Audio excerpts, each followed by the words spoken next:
When Ward Kaiser and Bob Abramms brought their newly published book, Seeing Through Maps, to Germany to share with Dr. Peters, it was not warmly received. The book's premise was that we need many diverse maps to fully understand our world. Kaiser and Abramms argued the Peters map must take its place among other projections as seminal, important, and noteworthy.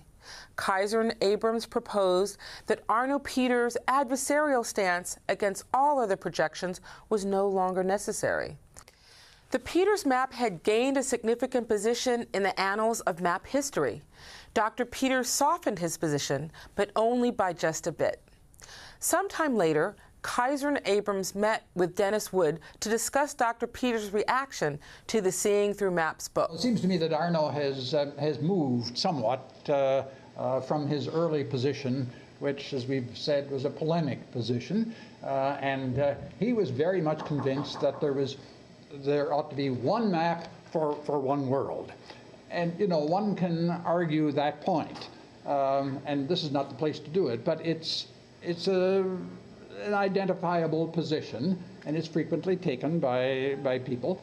Now I think he is moving to the point of seeing the possibility of other maps, even though when we offered him a copy of Seeing Through Maps,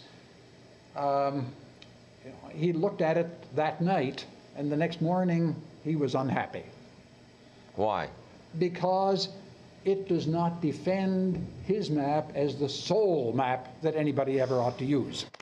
This is the image, and don't vary from it. And most of us are in a more liberal, open-minded, ecumenical position. Ecumenical position, and we say, hey, you know, there's a lot of worldviews, there's a lot of ways of viewing reality, and we're not about to say one is better than the other. You know, for one purpose or another, yes. But in a final sense, in an ultimate sense, no. Well, at the bottom of that is the idea of one map for one world. There's not one world. You know, to pretend there is one world is completely crazy. Yes, yes. You know, so what you really do need is many maps for many worlds. I don't think it's the only map in the world, but I also really have zero time for the people who want to attack it and do so on the most bizarre grounds. They'll attack it because it's not really a Peters map, it's a Gall map, or they'll attack it because it's an ugly map, or they'll attack it because it's a rectilinear map, or they'll attack it because it's got bad colors. You know, they'll attack it for any reason at all. And what's at stake here is just making it go away. They don't have any grounds for fighting it or rejecting it. And I have no time for that. And their arguments, I don't care who they come from, are totally specious. And when they advance them in persona of scientific cartography, you know, it's like Mr. Pompous needs to be pricked and let the air out of him because it's not true. And so I've defended Peters from those kinds of attacks, but I will resist his effort to, you know, for complete hegemony of the map classroom in the name of his particular version, which is one of only very many equivalent projections. Right. I mean, I understand that, you know, it's an equivalent projection, and the lines are straight on them, the grid lines, and they cross at right angles. And if you think those things are like overwhelmingly important, as he does, and that then only 3 choices or 4 choices to choose from. Right. There are fewer number of choices. There still are choices. But I'm less convinced than he is that people who are looking at a map cannot understand that the grid doesn't have to be, as it's not on the globe, this rectilinear grid that you see on his map.